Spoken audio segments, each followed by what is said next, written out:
পুলিশি জুলুমের অভিযোগ তুলে পোস্ট অফিস মোড়ে পথসভা আয়োজন করলো মালদা জেলা e rickshaw driver and operators union.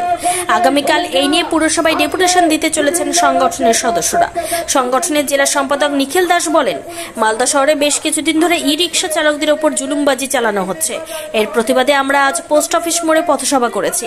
আগামীকাল আমরা ইংরেজবাজার পুরসভায় ডেপুটেশন দেব। আমরা আজকে পোস্ট অফিস মোড়ে পথসভা করছি। মালদা জেলা ব্যাটারি চালিত ই রিক্সা ড্রাইভার অ্যান্ড অপারেটরস ইউনিয়নের পক্ষ থেকে। আপনারা জানেন যে মালদা শহরে বেশ কিছুদিন ধরেই আমাদের ই রিক্সা চালকদের উপরে যে পুলিশের জুলুমবাজি, যেমন ধরুন ড্রাইভিং লাইসেন্সের নামে গাড়িতে আটক করে 5,000 টাকা ফাইন।